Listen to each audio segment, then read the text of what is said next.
So we just went today to buy new chickens. We went to Family Farm and Home. We've got a total of, I believe, 15 of different breeds. I know there are some American Easter eggers in there, olive eggers, Wyandotte, and there's like a Plymouth Gray Rock or something. We have 15 total. We've had chickens before, quite a few actually, but then we had some issues come up with them this past year. So we're starting over again. I'm gonna try to improve some things in the way that we do. Everybody go ahead and put them in. He's like helping me. Where am I? Oh, they're so cute. And we have everything set up for new chicks.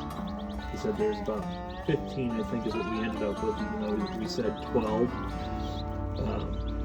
I can't remember all the breeds exactly, but again, I know there were some olive eggers, some American Easter eggers, Gray Rocks, and Wyandottes, I believe is what they are. So we'll have 15 laying hens for this year.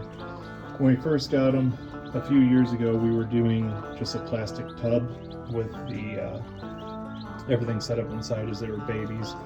But we finally last year broke down and bought one of these from Family Farm and Home, and it's actually worked out a lot better. Obviously, it's more sturdy than a plastic container, and it's the higher size makes it a lot nicer as well once they start getting a little bit older. So as we've had chickens over the years, we've continued to improve a little bit each year.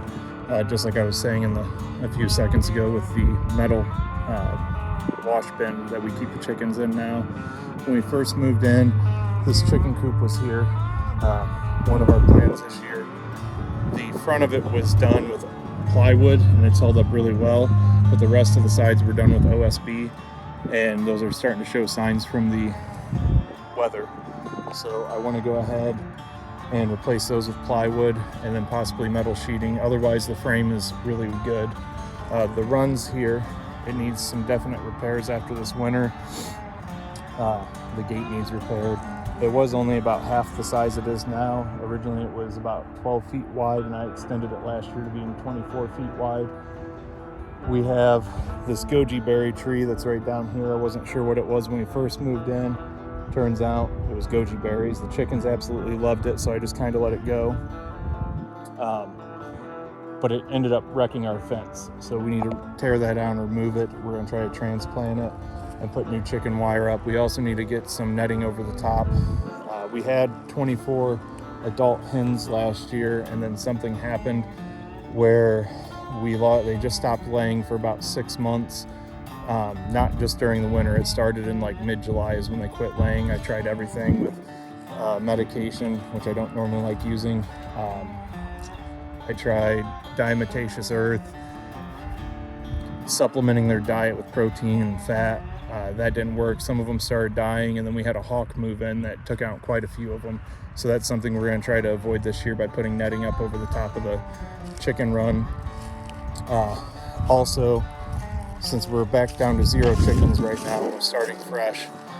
When we first moved in, I was using that over there as a chicken tractor, which was very heavy and has some other holdbacks on it, but it was the first one I built. And like I say, we're trying to build a homestead one mistake at a time. And as time's gone on, I've gotten better at building, and I continue to improve at building and coming up with just better ideas. So that's one thing we're going to work on this year, is upping the chicken coop. Maybe building another chicken tractor, but I shouldn't need it till next year, because once they're bigger, I'm just going to move them directly into the coop and run area as opposed to moving them out to the chicken tractor. And then our other project we're wanting to do this year, besides our garden, is we're looking at building a greenhouse, which I spoke to someone in a Facebook homesteading group. It's Homesteading Ohio. And in that group, they'd offered me some windows. So we're going to try to build our greenhouse out of windows.